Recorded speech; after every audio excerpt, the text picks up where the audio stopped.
Welcome to another edition of the Noles podcast. I am your host, Gregory McCoy. This podcast is by a fan for fans. I am not a journalist. I am not a reporter. I am not an insider.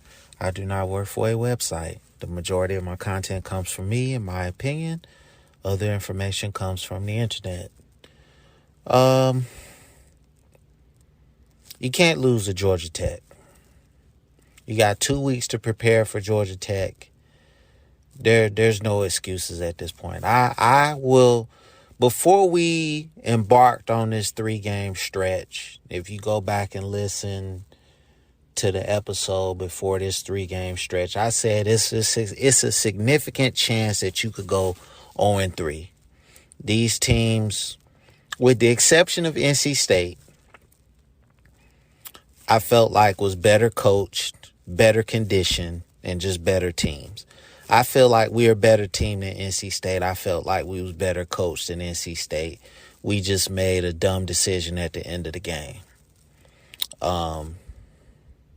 But Wake Forest and Clemson are two of the top teams in this conference. And, you know, it's sad to sit here and record this and say this, but their programs are better right now. They have better offensive and defensive line play. Before the season started, I think the whole offseason I basically just beat a dead horse and just kept beating it and just saying that was just to coin a phrase that offensive and defensive line play would dictate this season. And it has. I mean, Caden Lyles, Bless Harris are supposed to be starters. They're not there.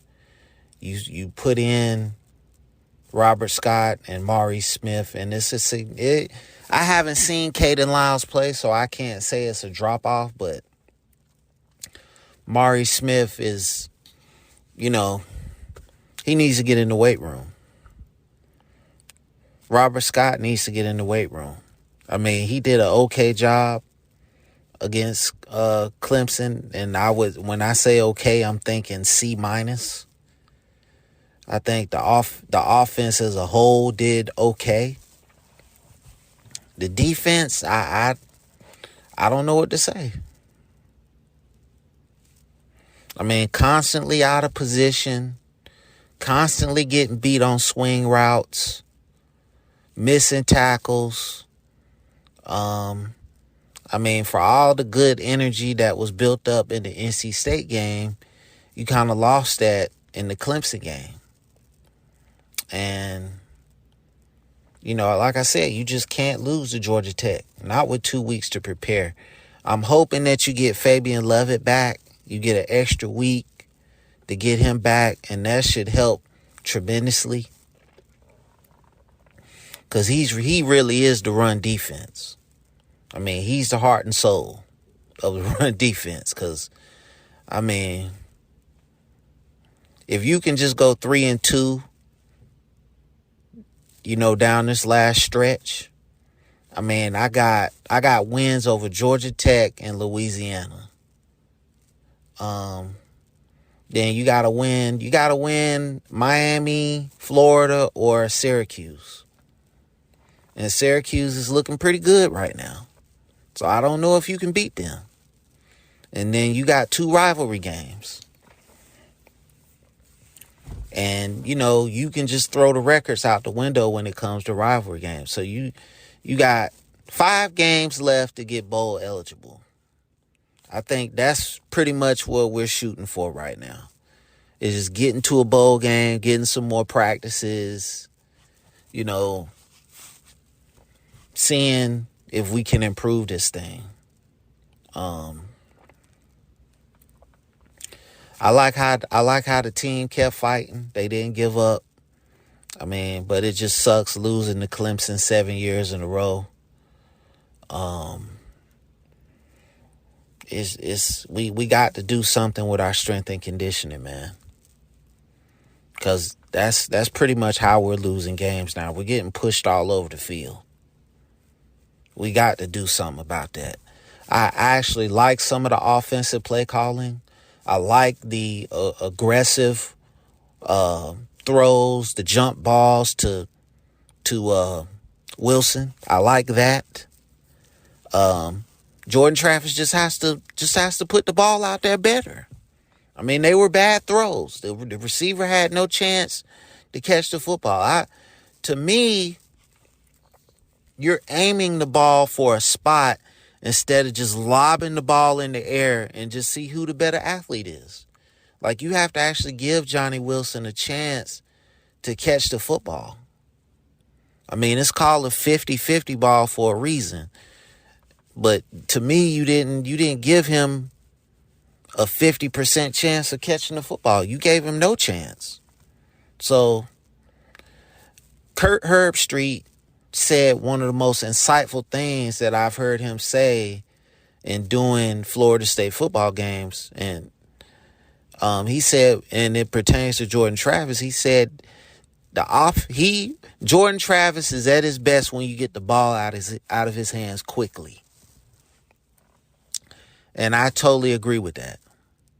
I think you have to get the football out of his hands as quickly as possible, and good things happen. When he drops back and has to read defenses, that's when bad things happen. And that's why I say that he shouldn't go pro. He should stay another year, because that's just something that is real big in pro football.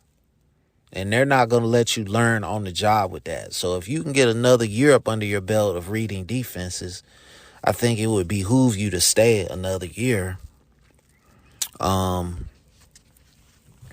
But I mean, I had us at 2-5 at this point of the season. I had us at 2-5. So to be 4-3, I mean, it's better than last year. But you cannot lose to Georgia Tech. I mean, I think that's when the rails are really this thing is really gonna go off the rails if you lose to Georgia Tech. Not with 2 weeks to prepare for Georgia Tech.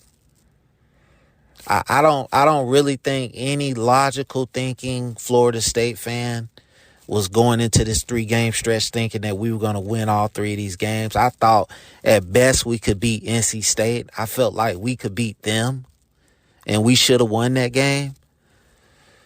But, I mean, we got a long way to go. We got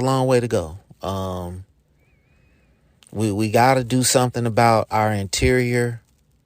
We just got to build up depth. And we got to do a major overhaul of our strength and conditioning program. Because, like I said, every game we got players laying down on the field. And then they'll come back and play. So to me, that's strength and conditioning. You know, you should be able to fight through a lot of this stuff. At some point, you got to put Julian Armella out there. You cannot sit here and tell me that Robert Scott is better than Julian Armella. You cannot tell me that Robert Scott is better than Julian Armella. You got to put him out there at some point. So, you know, it sucks to be on a 3-game losing streak. There are some positives, mostly negatives throughout this 3-game losing streak. We got a long way to go. It's an uphill battle. You cannot lose to Georgia Tech. I cannot emphasize that enough. Look for Georgia Tech to run a lot of the things that other teams have been running. The dive play up the middle is going to be the Achilles heel for Florida State, is a dive play up the middle. They got to figure out some kind of way to stop that. I mean, I don't know if Fabian Lovett is the only guy that can play run defense. DBs are not playing good. You know, not tackling good in space. Guys just wide open in the Clemson game. Just wide open, bro. Catching touchdowns. Like, it baffles the mind. Like, I don't know what kind of scheme we running here. The defense definitely needs some work. I just feel like there should not be guys running wide open for touchdowns. Okay, and I'm pretty sure the defenses are not designed that way, but for some reason they're just not working out the way they're designed. So I just think you need to just simplify the defense as much as possible, and let these guys play fast. I see where some fans are calling for Tate Rodemaker.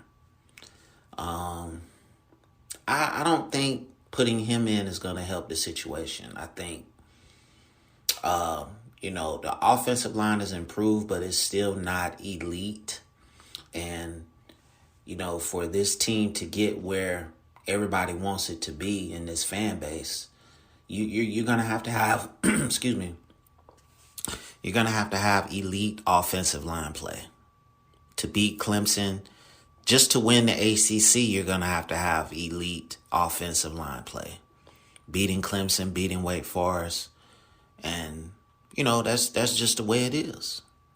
And it takes time to build that type of offensive line. It takes time to build that kind of defensive line. It has improved every year under Mike Norvell, so I just think you just got to give him some more time.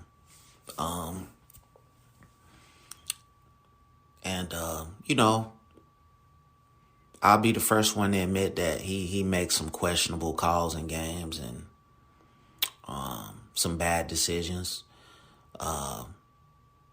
But who else is walking through that door? That's the question. If you fire him, every time you fire a coach, you're hitting the reset button on your program. It doesn't matter who you are. You're hitting, because you're going to have transfers. You're going to have, all kinds of things happening within the program. So I don't think Florida State is at a point where they can hit the reset button. I think you just got to keep grinding. You got to keep recruiting. You got to keep hitting that transfer portal. And you just got to keep building. That's the name of the game. I don't think anybody came into this season thinking that we were going to go undefeated and go to win the ACC championship and go to the playoff. I think most people were thinking 7-5, 8-4. At least I was. But after the LSU game, I said, okay, these guys are dominating on the offensive line and defensive lines of scrimmage. We can go places. But then injuries, Bless Harris, Fabian Lovett, the depth behind those guys, we don't know how good it can be. It's going to be very interesting to see how this thing works out next year. Because some of these guys on the offensive line are going to have to play. They've been redshirting for years and years and years. Some of these guys going to have to play. I've been saying this for a long time. Strength and conditioning has to take a monumental leap.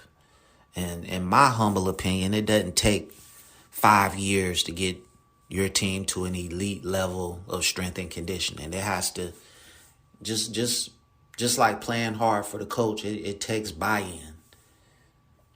The players have to believe that strength, they have to believe in your strength and conditioning program.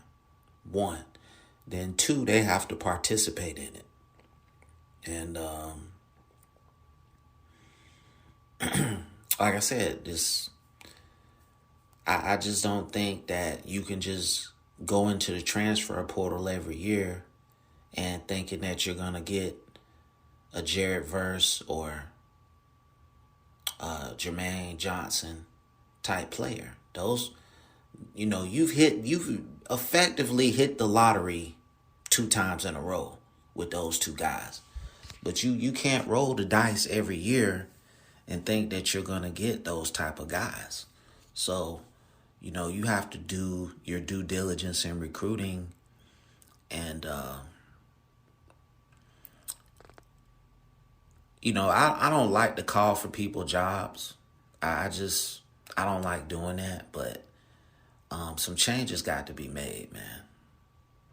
I'm sorry. It's just, you know, 34-28, the score wasn't that close. I respect this team for not giving up. I have a tremendous amount of respect for the players that they kept playing hard.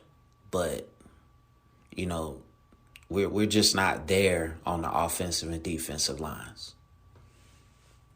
And at one point, several years ago, we had great defensive line play. We had good enough offensive line play with the scheme that we was running. But now, college football has gone to this power football where like I said before, you have to have rhinos up front. You can't get away with finesse offensive linemen. You have to be able to move people off the ball. And, we don't have that at Florida State. And I know we're missing basically two starters. Robert Scott is not supposed to be starting, and Maurice Smith is not supposed to be starting. It's supposed to be Bless Harris and Caden Lyles. And if those two guys were starting, maybe we would have better offensive line play. I don't know. But you got to roll with the guys that you have. And, Robert Scott struggles against, decent to good to elite pass rushers. Pick a category. He struggles. So, like I said, I like the offensive play calling. As I said earlier, I like the offensive play calling against Clemson. It was a little bit more creative. I like the aggressiveness. I like going for the win. I like throwing the jump ball to Johnny Wilson. The throws just have to be better. I mean, when you're throwing a jump ball to a 6'7" guy, you just lob it up there. You're not throwing it to a spot. You're not throwing it to the corner of the end zone. It's one-on-one, and you just lob it up there. And hopefully a 6'7" guy is going to come down with the ball. I mean, you're asking him to basically be a ballerina and contort in the air and catch a ball. You're trying to throw it so the DB can't get it. I mean, I don't understand that. So I like the aggressiveness. I like the aggressiveness on special teams. I like all that stuff. I'm not going to bash you for that. I can respect you going for the win. And I'm talking to Mike Norvell. I can respect you going for the win. Defensively, we took a step back. I think against NC State, we took a step forward. Against Clemson, we took a step back. And you just have to know that these last 5 remaining games, these teams are going to try to run the football right up the middle, in between the tackles. Most teams have figured out that you can't stop it. You did better against Clemson, but I mean, in crunch time and clutch situations, you had no answer for it. They was getting what they wanted. And you playing Georgia Tech next, you playing against Jeff Sims, you playing against an improved Georgia Tech team. You can't lose that game, but I mean, it's a possibility that you could. I mean, I'm hoping we can get Fabian Lovett back. I mean, I'm hoping that we can get him back. Our whole run defense is based on one guy. We have no depth. I mean, that's what it seems like. Again, I ask fans to chill with the backup quarterback stuff. Tate Rodemaker proved that he can play at this level, but I think you got to put the best athlete out there against, with this offensive line. And again, not to dump on the offensive line, much improved. versus last year. Much improved versus last year. But still got a ways to go. So, Alex Atkins, hopefully he's going to still be on his team next year. I think he's only offensive coordinator in name only. He's not calling the plays. And I think that might be the problem. I think you need to let him call the plays.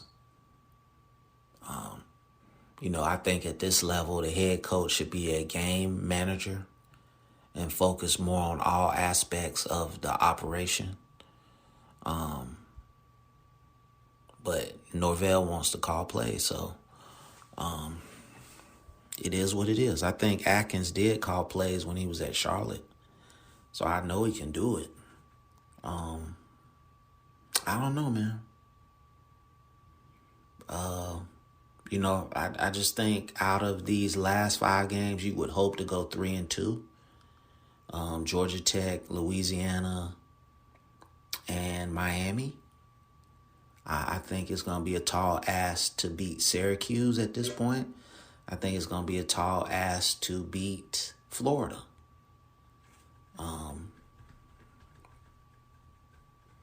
But, it's just, I think you need to make some changes on the offensive line, particularly at center and left tackle. I really think you need to make some changes. I think you got a bye week here to really get Armella in there and get Washington in there. I think Armella at left tackle and Washington at center would be an upgrade over Smith and Scott. And I think you got 2 weeks to get them ready to play Georgia Tech. And I think that would help this team tremendously. Defensively, you don't have any big bodies that you can put in there to offset the loss of Fabian Lovett. So it kind of is what it is with that situation. I don't know, man. We between a rock and a hard place. Coming up to me, this was the toughest part of our schedule. I just wanted one game. Like I said earlier, NC State was that one game and we gave it away. I would have been happy coming out of that with 1-2. But now you got 5 games left. I think you can get 3 wins out of this and finish 7-5. And that would be pretty much what I predicted. That'd be exactly what I predicted.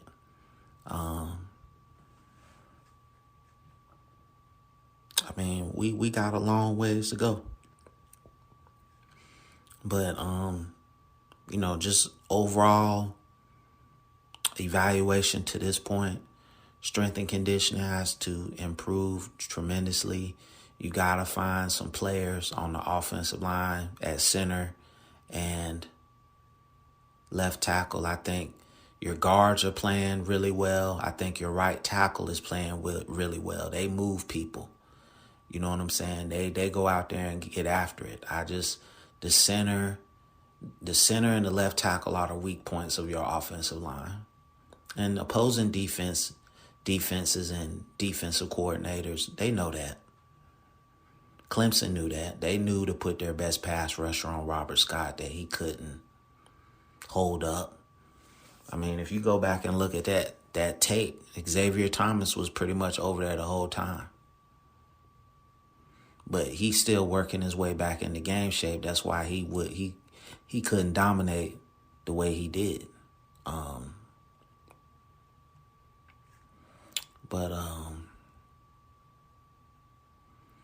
I think we can stop the Jordan Travis elite quarterback talk. Don't throw me a bunch of analytics. I believe in the eye test, and my eyes say he's not an elite quarterback. Much improved, but like I said earlier in the podcast, Herbstreit hit the nail right on the head. He's at his best when he gets the ball out of his hands quickly. When he has to make quick throws, that's when he's at his best. When he has to step back or drop back and read defenses, that's when bad things happen. So, again, my advice to him is stay another year. This is going to be a quarterback heavy draft. And, you run the risk of being undrafted. So why not stay another year, hone your skills, and potentially increase your draft stock? And that's it. Get some more guys in the portal. Get these guys in the weight room year round. And, try to come out here. And, I'm talking like this season is a wash, but I just, some fans are saying we're going to go 5-0 down the stretch. That's not happening. I think the best case scenario is 3-2. 3-2. You never concede anything, but you got to be real with yourself. Right? I have the ability to stay up 24 hours a day, 7 days a week. It's possible, but is it likely? No. It's probably not going to happen.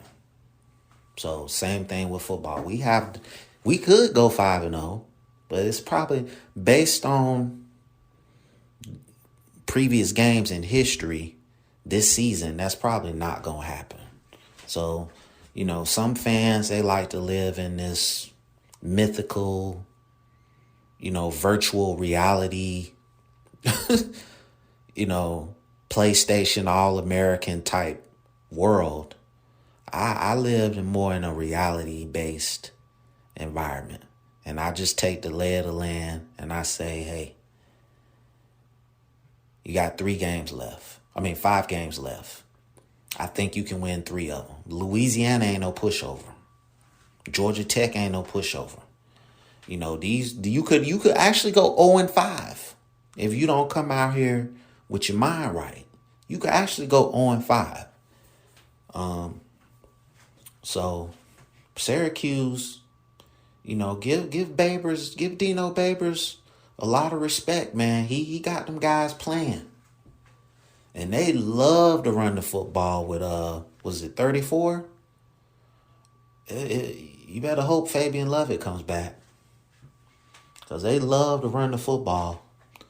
And, we held them last year. But it's going to be a tall ask this year. So, you could go 0-5. I hope that doesn't happen. But the potential is there. Mike Norvell really got to get his stuff together, man. It's gut check time. You got to dig deep. You're going to really find out what this team is made of the last, 5 weeks of the season. I just think, like I said, you got to take this bye week to really look at your offensive line. Robert Scott is not the answer at left tackle. Maurice Smith is not the answer at center. I feel like Darius Washington is a better center than Maurice Smith. And, I hope we can get Lovett back. But we got to figure out something. Overall on defense, we got to figure out something because you got guys running wide open for touchdowns. That shouldn't happen. I can understand you getting beat, but just guys running wide open, come on. Something ain't being coached right. I went back and I listened to some of the beginning episodes of this podcast, and I had no format, bro. I had no format. I don't even know what I was doing. So I had to really just get in the lab and figure out what I was doing. And even then, I was getting a lot of listeners. And I just know that you guys were like, what the hell is this guy talking about? You might even be saying that now. But, just from the early days of December 2019, man, thank you for supporting this podcast. I really do appreciate it. It's available on YouTube. It's available on all podcast platforms. And as always, go Noles.